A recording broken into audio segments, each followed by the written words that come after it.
Well, hello everyone. My name is Ward Detwiler. I'm the president of Imagion Biosystems, and it is my pleasure to be joined today by Kelly Conti, who is a HER2 breast cancer survivor. Kelly, thank you so much and welcome. Thanks for inviting me. Thanks, Ward. So just to start off, can you give us a bit of background about yourself, both personally and professionally? Sure. My name is Kelly Conti, and I live in Del Mar, California. I am big into health and fitness. I've always been a health and fitness person my entire life. I was a triathlete. I'm a mom of a 25-year-old son. And I would say I've always taken care of myself. If you were to know me before my cancer diagnosis, I was like that perfect picture of a healthy person. And professionally, I've sold genetic testing for several years, and till I was actually diagnosed with breast cancer in 2021.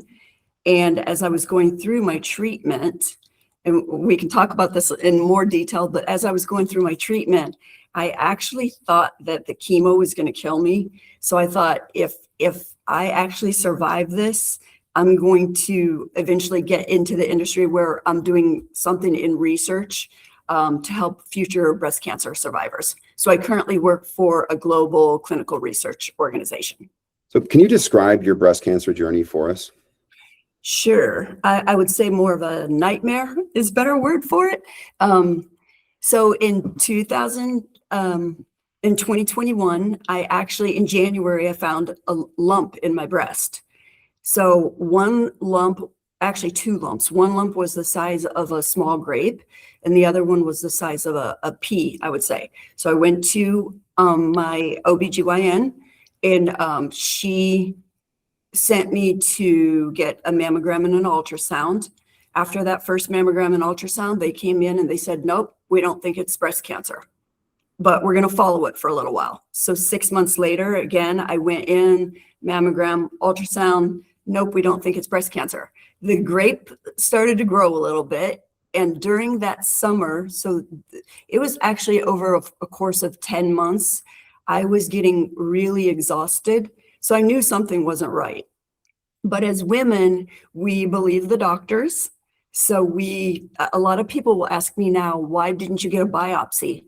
But as a woman, you just believe, you want to believe what the doctor's telling you. So I was getting mammogram, I was getting the ultrasound. They said, no, it wasn't breast cancer. One day I was in the gym about 10 months later, and I was doing pull-ups. And then I felt another lump in my armpit. And it was the size of a golf ball, I would say. So I said, okay, I think I need to go somewhere else and get another opinion. It was a Tuesday morning. I went from one hospital to a different one. Again, went in, they did a diagnostic mammogram, which is a little bit different than the normal screening mammogram. Several tests, they were very serious. And I should have recognized it that morning. You know, the more testing they did, they got more serious. And the doctor pulled up her chair. She came in after the testing and she spoke to me and she said, can you show me where that is? And I showed her where the grape was. She said the smaller lump, they believe, was just a cyst. But she said, but Kelly, we believe the larger one is cancer. And in that moment, I remember just like going outside of my body and watching the conversation, and she kept talking. And I remember just tapping her leg and saying, you said you believe this is cancer. What percentage do you believe this is cancer? And then she put her hand on my leg and she said, honey, you have cancer and your prognosis is not good. And I immediately started collecting my stuff, my purse and everything. And another woman came into the office with Kleenex. And I said, no, I'm not sad. I'm not sad. You know, somebody's wrong here. Like, I've been trying to get this diagnosed for 10 months. So somebody's wrong. And I couldn't get out of the office fast enough. But they said, we think you're in denial. And I truly believe I wasn't in denial. I say that, you know, this many years later, but I just believe that somebody was wrong. How could they miss it for 10 months? Then a few days later, I had to go in for the biopsies, and I heard them saying, move to where it's certain. And I just remember saying certain for cancer. And that's when she said, you have cancer. and my world got flipped upside down over the next 2 weeks. I found out it's HER2 positive, which was one of the things they said, you don't want to be HER2 positive and you don't want to be triple negative. But they called me back, said you're HER2 positive. It's an 8-centimeter tumor, which was the size of a small peach in my breast. And they believe it's in 9 lymph nodes. So immediately we have to start treating this, but we also need to find out if it's in your brain, your lungs, and your bones. But I didn't get approved for the scan, for the imaging. So they immediately started me on chemo, Taxotere, carboplatin, Herceptin, and Perjeta once a week, every 3 weeks. But just obviously my world got flipped upside down in the course of 2 weeks. And there I was starting chemo right away. And they didn't actually even diagnose it because I didn't have those scans yet. So they diagnosed it after my second chemo. They always called it advanced stage HER2 positive breast cancer. Certainly a traumatic journey going through that and experience. And I guess looking back on it, from both, I guess, your perspective as a patient, but also from your perspective professionally and what you do, can you talk about some of the challenges that you saw in getting to a proper diagnosis and getting to that point of certainty, even after that initial, you have cancer? So, like you said, even after they told me I had cancer, first of all, it's the most overwhelming thing I believe a person could hear, the most overwhelming thing I've ever heard, so the hardest part of my life, the biggest challenge in my life, but there's so much uncertainty around it. As I'm going into chemo and they're still not sure, how many lymph nodes for sure that it's in, so to get the diagnosis, you're overwhelmed. So you just want to believe everything the doctors are telling you, and you're just kind of going to roll with what they're telling you, what the proper treatment should be. And I got a couple different opinions, and this is something, so like actually after my chemo, I went from chemo to mastectomy and lymph node removal. And right away they said, oh, we want to take 20 lymph nodes. And I wasn't a big questioner. I just wanted to believe the doctors. But after the 10 months of not being diagnosed correctly, I started asking more questions. And I was like, well, why are you taking 20 lymph nodes if they said it was only in 9? So then I went and got a second opinion, and I changed physicians because of that reason right there. The first one wanted to treat it very aggressively. The second one wanted to just take the 9 lymph nodes that she knew the cancer was there. So yeah, there's a lot of uncertainty and a lot of confusion when you're going through the treatment. From sitting where you are today with that perspective, how do you think technologies like MagSense could help in that journey and help that process? It can tell, I think MagSense can tell the doctors more than what traditional imaging told them in the past. I mean, we hear this all the time, and this is what resonates so often. We go to these conferences, we hear from patients like yourself who've been through this process, and they talk about the extent of these kind of intrusive procedures to get to certainty, going in and taking out 20 lymph nodes when really they only needed to take out 9, or maybe not at all. But they lack that information. And yeah, so it's much more precise, right? So potentially reduce the treatment plan, right? Reduce the number of lymph nodes. So and folks aren't aware, you're not aware, normal healthy individuals don't really think of, oh, do I need these lymph nodes, right? But once you go through it and you find out what the lymph nodes really do, and if you survive, you can have lymphedema and you can have ongoing issues. And, so certain doctors will treat you. They want to kill that cancer no matter what. Certain doctors go in and say, we want to kill the cancer, but we want the patient, once they survive this, to have a good quality of life still afterwards. So I think this technology will really help in the future with the treatment for the patients and giving them that better quality life. Kind of enabling that ability to provide just enough of the right treatment to be effective. So, and for example, I had one oncologist that started my chemo. He was going to kill this cancer at all costs. And that's where I say, I thought I was going to die. I had immediately adverse events happening, adverse skin, all kinds of craziness on my skin, neuropathy. So it was from that experience that made me more cautious going into the surgery when it came to the lymph node removal and the mastectomy.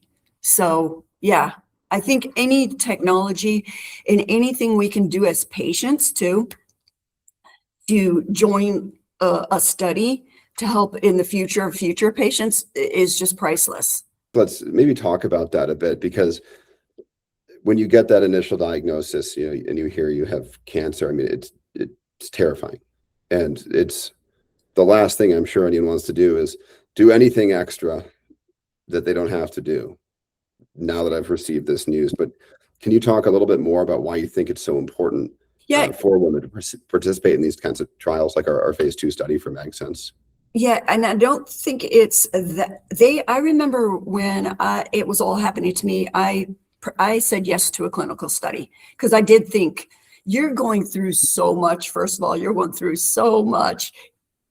What's another, they can use this if they can use this to help future patients, let them.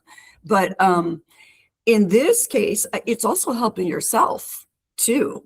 In this one where I say, like, if they can use my information to help my treatment plan, that's a great thing. But if it's going to help in the future, it's amazing as well. So for example, since I do work in this industry now in clinical research, I do see a lot of trials and I think, oh, that's interesting. That patient's willing to take this drink or whatever, this drug, and they're not sure of the side effects. This one, I don't feel like there's that. This one's only going to help you in your diagnosis and help you in your treatment plan. That's the way I look at this one. That's one thing that we talk about with this, is that there's a really great safety profile of the drug itself. I mean, part of that's what we're confirming through some of the ongoing work. But yeah, it's really, I think, like you've said in past conversations about kind of paying it forward. You think of how your experience was so much better than someone who came 5 years before you, 10 years, 15 years before you. It's because of those other patients that participated in these to try to help drive the care forward. And also, there's so much that goes into your mindset when you're going through the treatment plan. And if there's anything that can help you be more confident as you're going through the plan. When I moved from one oncologist to the next just for the chemo, I thought the first one I was going to die. In that first 2 treatments, I thought I was going to die for sure. I often said, how do people die of breast cancer? And I was like, they don't, it's the chemo, and I keep going back to that. But then when I got the confidence of the second oncologist, it just changed so much. Every day I sat there, I'm choosing to live. It's so much in your confidence in your mind that, again, this tool, I think this will make the patient more confident as well. And it goes a step back further too, when they told me I got misdiagnosed for 10 months because I was getting the screening mammogram instead of the diagnostic mammogram. So any tool that can make it more clear to the doctors is just such a win-win for everybody. Well, Kelly, you've been consistently just such a great supporter of ours and cheerleader for us. And we really appreciate just your openness and willing to tell your story. Is there anything else you'd like to share with? Well, yeah, I would just like to share that I found you guys. This wasn't anything to do with business, but I saw you guys on the internet and what you were doing, and I was like, oh man, if only I would have had that back in, a few years ago when I was going through this, what a difference it could have made for me. And even moving forward, I wish you guys I wish the best for this technology, but I just want to say thank you for what you're doing, because as a patient and everything we go through, it's because of the clinical trials. And I thank my clients every day. We get so caught up in what we're doing, we forget about the patients. You're actually saving lives. So I'm so grateful for what you guys are doing. Well, we really appreciate that. And it's always nice to hear that, because the same, you get so focused on the day-to-day of running the business and moving the technology forward. It's always great to connect with people like you and hear that story. Yes. So I'd just like to thank you so much for your time.